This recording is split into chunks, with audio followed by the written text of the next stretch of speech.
अब देखो, ये एक नॉवेल है जोनाथन लिविंगस्टन सीगल, रिचर्ड बक का लिखा हुआ है। ये अमेरिकन राइटर है। वो लिखता है कि एक बार की बात है, बहुत साल पहले की। सी गल्स पक्षी होते हैं, समुद्र के किनारे उड़ते हैं, समुद्र से 5 फुट 10 फुट ऊपर, बस ऐसे उड़ते रहते हैं, उड़ते रहते हैं, उड़ते रहते हैं, मछली की खोज करते रहते हैं। जहाँ मछली नज़र आ जाती है, टप करके एकदम चौंच मारी, मछली मुंह में आ गई तो आ गई, नहीं आ गई तो फिर उड़ गए। और अगर शाम तक नहीं मिली कोई वहाँ पर, तो फिर दूसरा काम करते हैं, किनारे पर बैठ जाते हैं। सब लाइन से बैठे होते हैं बहुत सारे किनारे पर। तो लहर आती है, कुछ मछलियाँ समुद्र में, जैसे आदमी मर जाते हैं मछलियाँ भी मर जाती हैं, तो समुद्र की लहरें उनको किनारे पर फेंक देती हैं, उन मछलियों को, मरी हुई को, थोड़ी सी या टुकड़े टुकड़े हो जाती हैं। वो सॉफ्ट तो होती है मछली, मरी हुई मछली टूट जाती है, उसका बदन टूट जाता है और टुकड़े टुकड़े समुद्र के किनारे आकर पड़ जाते हैं, उनको वो खा लेती हैं। इन्हीं में एक सीगल था जिसका नाम था जोनाथन। जोनाथन ने सोचा समथिंग डिफरेंट, अभी बात चली ना, समथिंग डिफरेंट, कुछ अलग। क्या आम आदमी की तरह जिंदगी होनी चाहिए हमारी, या कुछ अलग होनी चाहिए? चाहते सब है। होता क्या है, कुछ अलग करने में थोड़ा दम लगता है, और कोई बात नहीं है, ज़्यादा कुछ नहीं है। आपको अगर अपनी ज़िंदगी को समथिंग डिफरेंट करना है तो थोड़ा सा दम लगेगा, और ज़्यादा कुछ नहीं है। और एक आपके सामने कोई आपका गोल होना चाहिए, something different, some different goal. औरों की तरह नहीं कि बस वही पढ़ लिया, कमा लिया, खा लिया, सो गए, उठे, काम पर गए, कमाया, खर्च किया, सो गए, उठे, काम पर गए, कमाया, खर्च किया, सो गए, उठे, काम पर गए। ये तो दुनिया कर रही है। इसके साथ समथिंग डिफरेंट, कुछ अलग। और कैसे पता चलेगा कुछ अलग?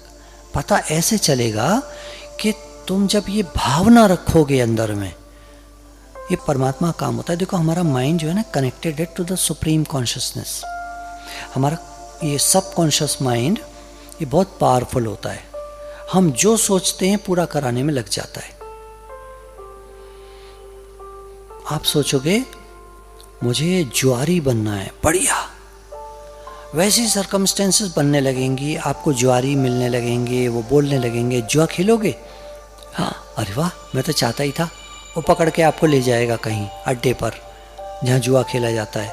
कैसीनो या इंडिया में होते नहीं है, अभी अलाउड नहीं है गवर्नमेंट की तरफ से। तो मलेशिया में होते, कुआलालंपुर, वहाँ पर है, जेंटिंग हाईलैंड्स है। और ये बाप रे, 1.25 किलोमीटर लंबा बिल्डिंग है, 1.25 किलोमीटर लंबी और चौड़ी जितनी भी हो, उसमें कैसीनो ही कैसीनो है, टेबल्स ही टेबल्स हैं, सब तरह की टेबल्स हैं, लिमिटेड वाली भी हैं और अनलिमिटेड वाली भी हैं। आप चाल अनलिमिटेड अमाउंट की चल सकते हो। आपने चली चाल 20 करोड़ चल दो, कोई रुकावट नहीं है। कुछ होती हैं भाई 1 लाख तक की चाल यहाँ पर इस टेबल पर होती है, इससे ऊपर नहीं। तो जिनके पास 10-20 लाख रुपए होते हैं उन्हीं पर बैठते हैं।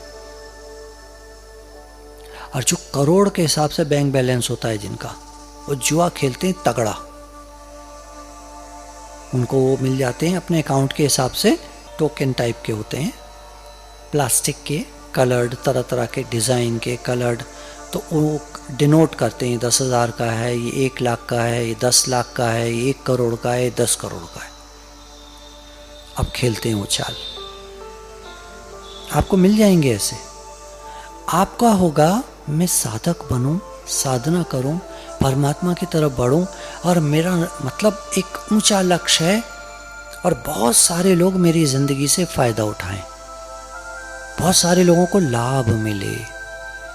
तो आपको वैसे ही लोग मिलेंगे, गुरु मिलेंगे, और वो आपको आगे बढ़ा देंगे और आप बढ़ते चले जाओगे और ऐसे पद पर पहुंचोगे जब बहुत सारे लोग आपसे लाभ लेने आएंगे। इवन टाटाज, बिरलाज, और आजकल जितने अंबानी, और अंबानी के गुरु हैं रमेश भाई ओझा,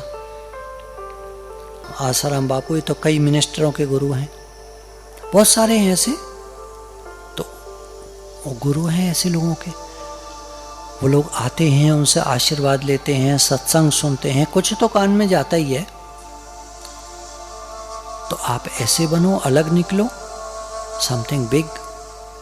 भगवान की राह पर भी समथिंग बिग होते हैं, सब तरह के होते हैं। कुछ साधक ऐसे होते हैं जो सोचते हैं नहीं हमको इस लाइमलाइट में नहीं जाना है, हमको सत्संग करना है, अपना जीवन निर्माण करना है और हमको परमात्मा प्राप्ति करनी है। सबसे बड़ा काम, दुनिया का सबसे बड़ा काम है परमात्मा प्राप्ति, मुक्ति, सैल्वेशन, जिसमें एटर्नल ब्लिस है, परम आनंद है। ये छोटे छोटे सुखों के पीछे लड़ते नहीं है। तो ये जोनाथन जो था, इसको समझ थी, ये कहता था कि मुझे खाली मछलियाँ खानी है, ये मुझे नहीं करना है, मुझे कुछ बड़ा करना है। ये उड़ते हैं सीगल्स, बहुत धीरे उड़ते हैं, मुझे तेज उड़ना है, ऊंचा उड़ना है। जब चील उड़ती है, तूफान आता है तो बादल के ऊपर चली जाती है। आता रहो तूफान, तूफान नीचे आता है, ओले नीचे पड़ते हैं, बारिश नीचे गिरती है, कुछ भी होता है वो सब बादलों से नीचे होता है, बादलों के ऊपर कुछ नहीं होता है, कोई प्रॉब्लम नहीं होती है, शांति होती है। तो चील बादलों के ऊपर निकल जाती है।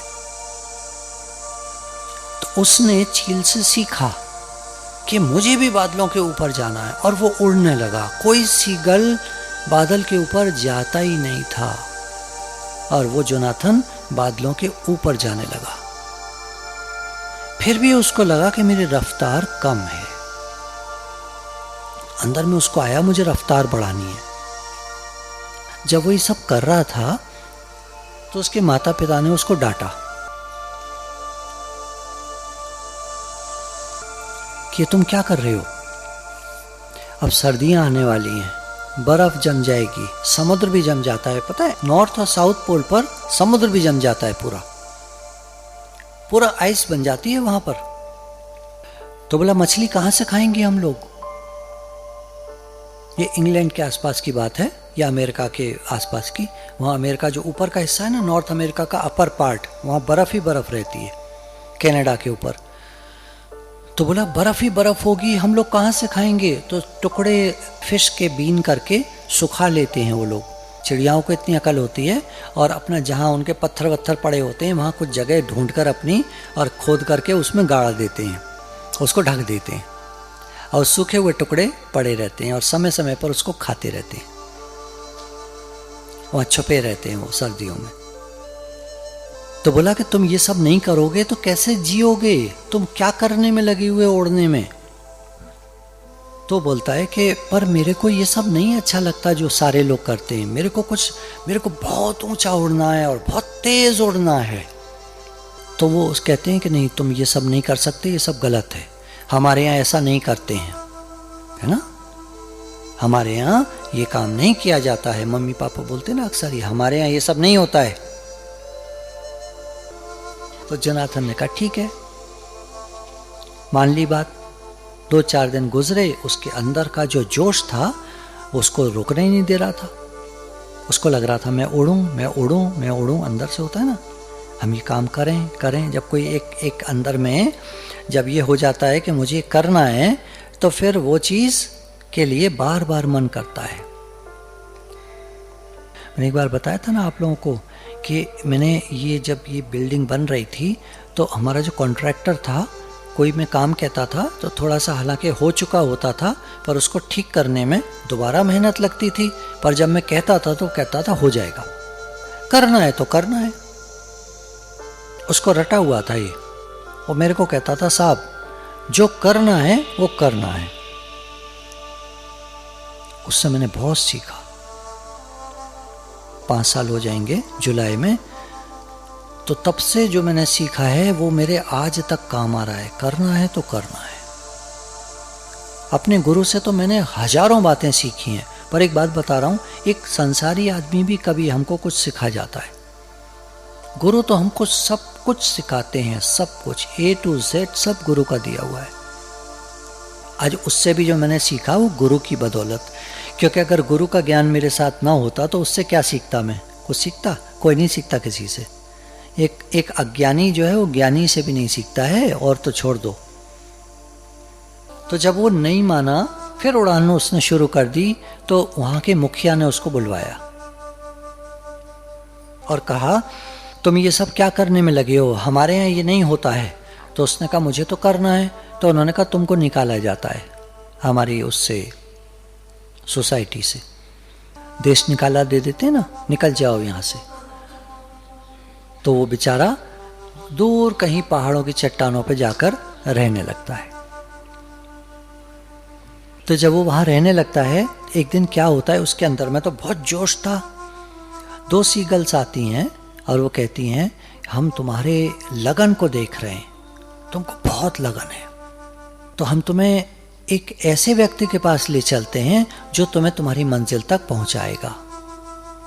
तो वो दोनों उसको गुरु के पास ले जाते हैं। वहां पर गुरु एक बूढ़ा सीगल है, बहुत अनुभवी, उसका नाम था चियांग।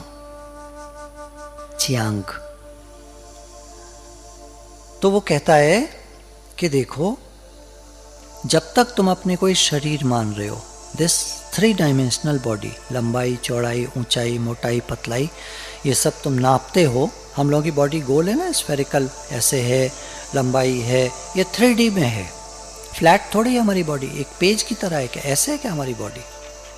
नहीं, गोल है, मास है इसमें, मतलब कुछ मास, मतलब वो मास नहीं, मतलब वेट है, सम मटेरियल है, और मटेरियल होने की वजह से इसका शेप एंड साइज है, इसका वेट है। तो ये 3 डायमेंशनल बॉडी है। तो कहता है जब तक तुम अपने कोई 3 डायमेंशनल बॉडी मान रहे हो, तब तक तुम जितना फास्ट उड़ना चाहते हो नहीं उड़ सकते, क्योंकि तुम्हारी लिमिटेशंस हैं। तो तुमको अपने को ये 3 डायमेंशनल बॉडी नहीं हूं ऐसा जानना पड़ेगा। You are the soul, not the body. तो जब वही सुनता है तो फिर कहता है इसका क्या मतलब है? तो कहते हैं इसका मतलब ये है यू आर द इनफाइनाइट, और तुम्हारी रफ्तार टाइमलेस, मतलब तुम अभी यहां हो और अभी अभी करोड़ों करोड़ों मील दूर हो सकते हो, क्योंकि आत्मा सर्वव्यापक है, सर्वत्र है। गुरु ने हमको बताया, वो तो इसमें नहीं बताया है ऐसे, पर उसने कहा कि तुम अगर अपने को बॉडी न मानो, अपने को सोल जानोगे, तो तुम अभी इसी समय यहां और इसी समय करोड़ों मील दूर पर होगे। कहता अच्छा। जैसे ही वो अपने को ये जानता है और अंदर में धारणा बनाता है कि I am not this 3 dimensional body, उसके बाद जब वो उड़ान भरता है, उसको अपनी बॉडी का एहसास नहीं रहता। हम लोग हर बात से डरते क्यों हैं पता है तुम्हें? हम डरते क्यों हैं? अपने को शरीर मानते ना, तो हम लोग डरते हैं। चियांग उसको कहता है कि तुम्हारा घर ये नहीं है, ये पहाड़ों के बीच में जो हम लोग रहते हैं, हमारा घर परमात्मा के पास है, और हम सब लोग इनफाइनाइट सोल्स हैं। इनफाइनाइट का मतलब हम लोग अनंत हैं। हम अपने कोई बॉडी जान रहे हैं ना, तो हम अपने वास्तविक स्वरूप को नहीं जानते जो अनंत है। Soul shapeless, sizeless, bodiless, deathless, birthless. It is निराकार, ओमनी प्रेजेंट, ऑल परवेडिंग। आत्मा जो है सर्वत्र सर्वव्यापक निराकार चेतन तत्व है। उसका कोई बॉडी, कोई शेप, कोई साइज, कोई मास नहीं है। बच्चा पैदा होता है, एक दिन मर जाता है, पर उसमें जो सोल है वो हमेशा रहता है। अनेक जन्म देखने के बाद तुम कहोगे तब हम वो बने थे, तब हम वो बने थे, तब हम वो बने थे, तब हम वो बने थे, अब ये है। इसका मतलब हमने बहुत सारे शरीर धारण किए, वो सब छूट गए। हम आत्मा हैं, और आत्मा अनंत है। तो जब वो ये कहता है तो इसकी रफ्तार और तेज हो जाती है। डर खत्म, शक मैं उड़ पाऊंगा कि नहीं, तेज उड़ पाऊंगा कि नहीं, यहाँ से वहाँ पहुँचने में मुझे कितना टाइम लगेगा, ये सारी बातें उसके दिमाग से निकल जाती हैं और वो सुपर फास्ट स्पीड से उड़ता है बादलों के ऊपर, जो कोई सीगल ने आज तक नहीं किया था। ये कब हो पाया? जब गुरु मिले और उसको सही ज्ञान मिला अपने स्वरूप का।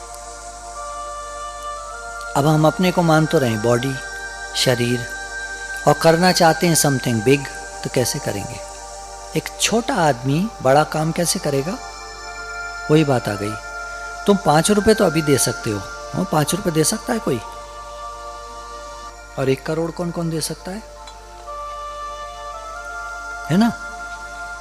तो जो जैसा होगा, जैसी सोच होगी, जैसी धारणा होगी, जैसा हम अपने को जानते होंगे, वैसे ही तो कर पाएंगे। तो बोला जैसे ही उसने अपने स्वरूप को जाना तो वो ये कर पाया। हमारे एक कहावत है, सतगुर सिक्की हलत पलत दो संवारे। सिख कहते हैं शिष्य को। तो गुरु के सानिध्य में जब हम होते हैं तो हमारा व्यवहार और हमारा परमार्थ दोनों सुधर जाते हैं। हमारी जिंदगी, यहाँ 2-3 साधक हैं, अगर मैं उनसे कहूँ अपनी जिंदगी के बारे में बताओ कि तुमने कहाँ से कहाँ राइज किया। जब यहाँ आए थे तो बॉडी शेपलेस मतलब टेढ़ा मेढ़ा चलना, कमर झुकी हुई, पेट धंसा हुआ, सीना भी धंसा हुआ, अजीब से देखने में, मतलब न जीने का ढंग, न खाने का ढंग, न रहने का ढंग, न पहनने का ढंग, कुछ नहीं। और ईगो बहुत ज्यादा। गुरु के सानिध्य में रहने से जब हम अपने स्वरूप को जानते हैं तो ईगो हमारा घटता है, जीने की कला आती है और हम अपने स्वरूप को जानते हैं, अपने को सर्वोपरि आत्म तत्व जानते हैं। हमारी सोच खुल जाती है, हमारी बुद्धि, हमारी समझ खुल जाती है, निश्चयात्मिका हो जाती है। हम अंतर्मुखता में रह करके और दुनिया के सब काम कर पाते हैं। अब वो अपना गोल है आपका, अगर आपको दुनिया में कुछ बड़ा बनना है तो आप वो भी कर सकते हो। नहीं बनना आपको कुछ बड़ा, तो आप जैसे हो वैसे रहकर परमात्मा प्राप्ति कर सकते हो। आप ज्ञान को जहां लगाना चाहते हो वहां लगा सकते हो। ये ज्ञान दो तरफा है, दुधारी तलवार की तरह है, इधर भी मारता है इधर भी मारता है। आप दुनिया के बड़े से बड़े काम कर सकते हो ये ज्ञान प्राप्त करके। आप इस ज्ञान को प्राप्त करके मुक्त हो सकते हो, आपकी चॉइस। जैसे भगवान रखें वैसे रहकर मुक्ति हासिल कर सकते हो। अ बर्ड हैज 2 विंग्स, यहाँ बताया कि एक पक्षी के 2 पर होते हैं।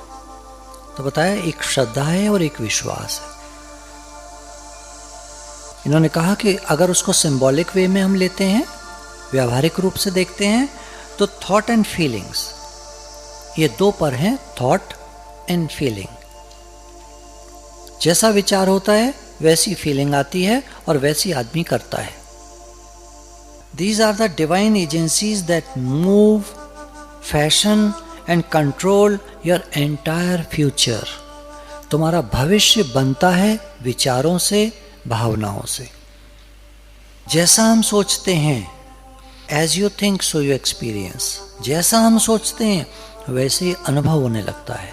जैसी हमारी फीलिंग्स होती हैं वैसी वाइब्रेशन निकलती हैं, वैसे लोगों को हम अट्रैक्ट करते हैं, वैसी परिस्थितियां बनती चली जाती हैं। तो जो थॉट्स होती हैं, फीलिंग्स होती हैं, वो कहाँ रहती हैं? हमारे सबकॉन्शियस माइंड में। और सबकॉन्शियस माइंड जुड़ा है परमात्मा से, यूनिवर्सल कॉन्शियसनेस से। इसको गवर्न करता है हमारा कॉन्शियस माइंड। कॉन्शियस माइंड में अगर हमने बिठाया कि मुझे दुनिया में कुछ बनना है, तो वो सब कॉन्शियस माइंड में से वही चीज़ें निकालेगा जो हमको दुनिया में बढ़ाती चली जाएंगी। और हम परमात्मा से जुड़े हैं, वही ताकत हमको मिलेगी जो हमको दुनिया में बढ़ाती चली जाएगी और हम किसी ऊंचाई पर पहुंचेंगे। लेकिन वहाँ पहुंचकर हम देखेंगे कि मैंने कुछ खो दिया। मैंने इस ज्ञान को प्राप्त करके संसार में तो ऊंचाई हासिल कर ली, लेकिन इसके बाद आखिर में उस पक्षी को कहां बैठना पड़ेगा? किसी पहाड़ की चट्टान पर, जहां वो अभी बैठा हुआ है, गुरु से ज्ञान प्राप्त कर रहा है। कितनी भी ऊंची उड़ान भर ले, आखिर उसको वहीं आना पड़ेगा। तो उसकी सारी मेहनत आखिर में जीरो हो जाएगी। तो गुरु कहते हैं कि तुम वो करो जो जीरो ना हो जाए। देखो बच्चे पढ़ने में कितनी मेहनत करते हैं, आप लोग देखते हो, हर साल आप कितना पढ़ते हो। कोई आपको नहीं कह रहा, कोई आप लोगों से सीख ले, जैसे मैं सीख लूं अगर आप लोगों से, तो मैं अध्यात्म की पढ़ाई करूंगा। लोग क्या कह रहे हैं? मारो गोली। लोग तो कहते ही रहते हैं। दुनिया क्या कह रही है? वो तो कहती रहती है। लोग आपको भटकाते रहेंगे, भरमाते रहेंगे, क्योंकि वो तो वही लीक पर चल रहे हैं। जैसे माँ बाप ने कहा ना, तुम ये क्या कर रहे हो, तुम वो करो जो हम लोग करते आए हैं हमेशा से, मछलियां खाओ। उसको था कि मैं कुछ अलग करना चाहता हूं, तो दिक्कतें बहुत आई उसको। जब वो तेज उड़ता था तो एक बार क्या हुआ, डिसबैलेंस हो गया और जाकर पहाड़ से टकराया और उसके एकदम ऐसे हो गया जैसे मर गया। पर समय के साथ धीरे धीरे धीरे धीरे पैर वैर सब ठीक होते गए, क्योंकि उसके अंदर में एक जोश था और वो ठीक होता गया और फिर उड़ने लगा। एक बार वो एक और सीगल से टकरा गया बहुत जोर से, और दोनों जो थे वो बेहोश होकर गिर पड़े। तो उसके सामने भी कई मुसीबतें आईं। ऐसा कभी नहीं होता कि आप राइज करना चाहो और आराम से राइज कर लो, ऐसा कभी नहीं होता, किसी के साथ नहीं होता। आप बोलो जो ये लोग, जो बड़े बड़े लोग हैं, इनके साथ नहीं हो प्रॉब्लम्स, इनको कहाँ आती हैं? आपको नहीं मालूम, उनको खूब आती हैं। एक दिल्ली में अच्छा काम कर रहा है, तो वो मेरे से कहता है कि ये अंबानीज हैं और ये हैं और दुनिया के इतने लोग हैं, इतना राइज कर गए और मैं राइज कर रहा हूँ तो बहुत सारी प्रॉब्लम्स आ रही हैं। तो मैंने कहा सबको आती हैं, उनका पता नहीं चलता है। और फिर एक बार जब स्ट्रीमलाइन हो जाता है सब कुछ, तो वो प्रॉब्लम्स मायने नहीं रखती हैं। उनका लक्ष्य इतना बड़ा हो जाता है कि वो छोटी मोटी प्रॉब्लम्स को ध्यान ही नहीं देते। तो अपने लक्ष्य की तरफ देखो, और हमारा लक्ष्य तो परमात्मा प्राप्ति है। मैंने कहा हमारे राह में भी प्रॉब्लम्स आई, ऐसा थोड़ी कि हम ऐसे ही बढ़ गए, हमारे राह में भी प्रॉब्लम्स आई, पर हम ठीक है, करना है तो करना है, इसी राह पर बढ़ना था हमको। लालच भी आए, लोगों ने बहुत कुछ कहा, कारोबार कर लीजिए, बड़ा कर लीजिए, ये कर लीजिए, वो कर लीजिए, नहीं, हमको नहीं करना था। ऐसे तो चॉइस हमारी होती है। तो बोला दो विंग्स से जैसे पक्षी उड़ता है, ऐसी हम साधक लोग श्रद्धा और विश्वास से बढ़ते ही चले जाते हैं, बढ़ते ही चले जाते हैं। कामयाबी हमारे कदम चूमती है, ये निश्चित है, क्योंकि हमारा स्वरूप पहले से ही वही आत्मा परमात्मा है जो हमारा इस समय लक्ष्य है। इसलिए यहाँ नाकामयाबी के कोई कॉलम नहीं है। दुनिया में आप कामयाब हो या ना हो निर्भर करता है, 5 चीजें होती हैं जिन पर आपकी कामयाबी निर्भर करती है। और यहाँ तो कामयाबी निश्चित है, क्योंकि हमारा स्वरूप है, पर उसको पाने में टाइम लगता है, क्योंकि कहीं हम बहुत भूल गए, दूर निकल गए, याददाश्त चली गई, तो गुरु को सारी मेहनत करनी पड़ती है वो सब लौटाने में। एडिसन को बल्ब बनाने में सैकड़ों दिक्कतें आई, सैकड़ों के हिसाब से। कुछ लोग कहते हैं 999 हजार दिक्कत आई, 1000वीं बार जाकर बल्ब बना। तो थॉमस एडिसन लिखता है कि मुझे मालूम है कि इतने सारे तरीकों से बल्ब नहीं बन सकता है। ये फेलियर्स नहीं थे, ये स्टेपिंग स्टोन्स थे सक्सेस के लिए। जैसे किसी मंदिर पर पहुंचने के लिए 100 सीढ़ियां हों, तो 99 चढ़कर जाओगे तभी तो 100वीं पे पहुंचोगे। या अभी पहुंच जाओगे, तुम्हें मालूम है 100 सीढ़ी है, 100 है, मैं अभी पहुंच जाता हूं। ऐसा थोड़ी होता है, मालूम हो नहीं मालूम हो सीढ़ी तो चढ़नी पड़ेगी। ऐसी जीवन में सबको मेहनत तो करनी पड़ती है, बिना मेहनत के कोई नहीं बनता। ऐसे बता रही है कि रॉबर्ट फल्टन था, तो उसने स्टीमर बोट बनाई पहली बार। स्टीमर बोट जानते हो, कभी पिक्चरों में देखा होगा तुमने। एक तो बोट होती है नॉर्मल, वो चलाते ना ऐसे हाथों से, ये तो हाथों की हुई, मैनुअल हुई। एक बोट होती है यॉट बोलते हैं, उसमें कपड़ा ऐसे लगाते हैं तो हवा से, हवा जब चलती है तो हवा उस कपड़े को धक्का मारती है और बोट आगे बढ़ जाती है, तो फ्री में काम हो जाता है हवा से उनका। पर वो भी हवा चले तब, कभी हवा बंद हो जाए तो रुक गए। फिर तीसरा लोगों ने सोचा कि कोई ऐसी चीज़ होनी चाहिए जो ऑटोमेटिक पीछे से पंखा चले और वो बढ़ती जाए। पंखा क्या करेगा, वो पानी को वो पीछे फेंकेगा तो बोट आगे बढ़ जाएगी। इसको कहते हैं लॉ ऑफ डिस्प्लेसमेंट।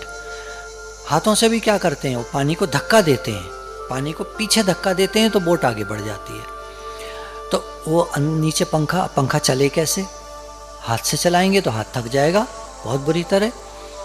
तो उन्होंने फिर इंजन लगाया वहाँ पे, पेट्रोल इंजन छोटा, उससे वो पंखा चलने लगा और उससे वो बोट आगे भागने लगी, बहुत तेज़ भागने लगी।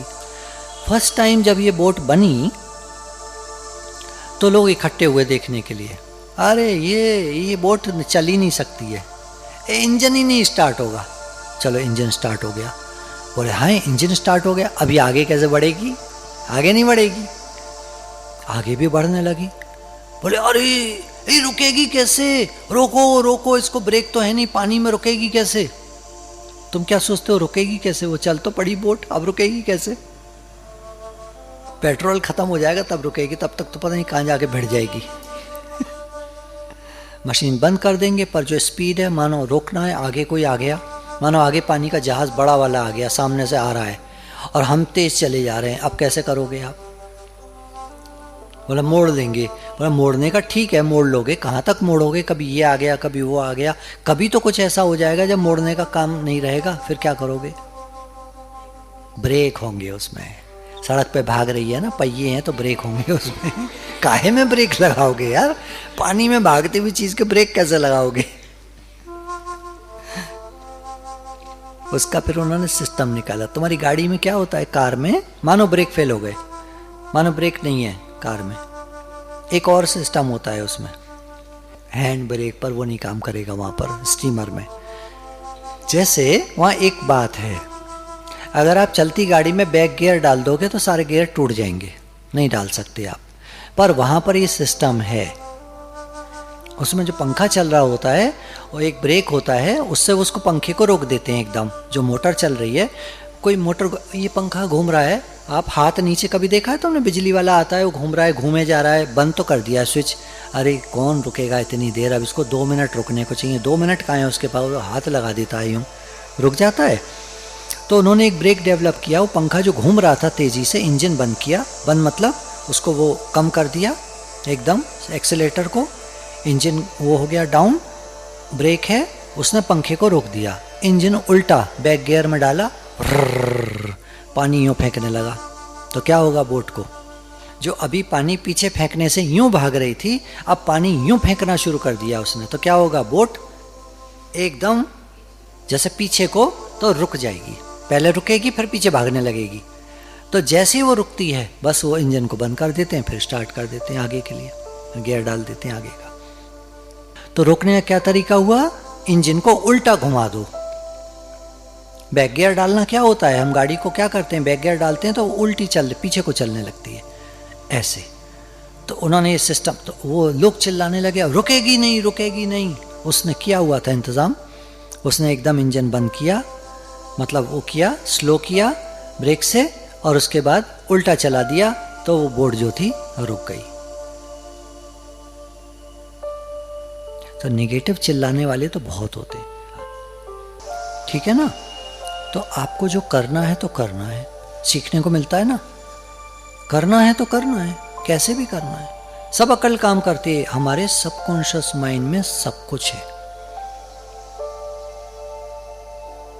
जिस रास्ते मेरे को नहीं जाना तो नहीं जाना, और जिधर मुझे जाना है तो जाना है। अक्सर लोग दिल्ली में काफ़ी पूछते रहते हैं, हम ज्ञान मार्ग पे बढ़ना चाहते हैं, कैसे करें?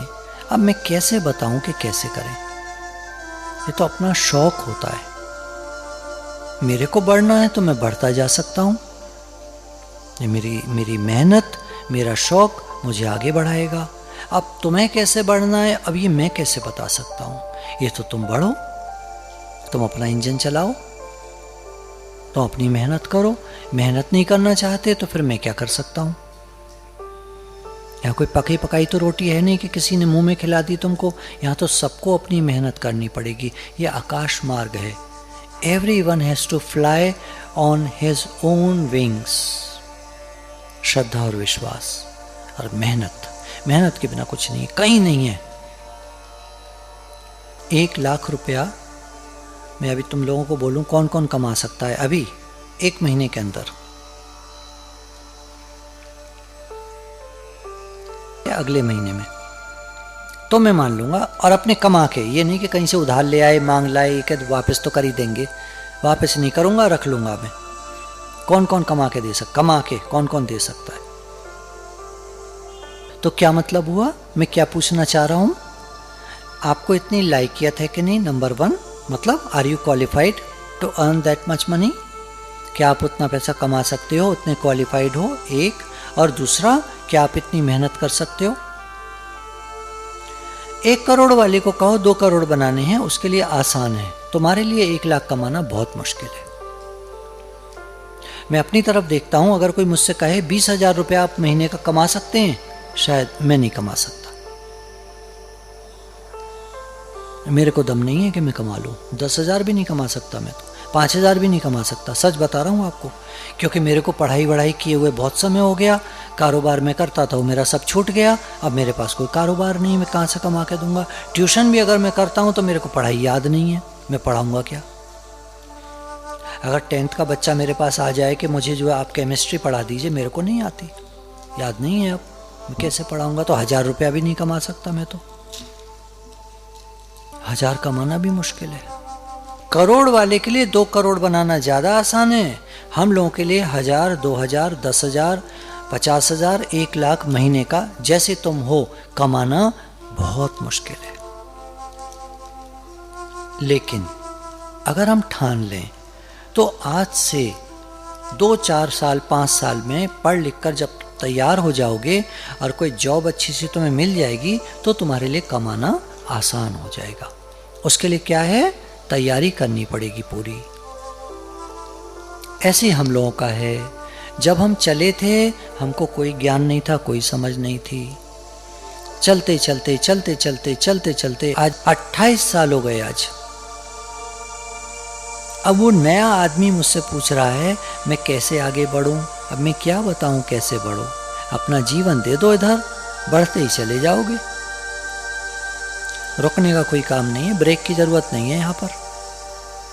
No brakes required. चलो जितना तेज चल सकते हो।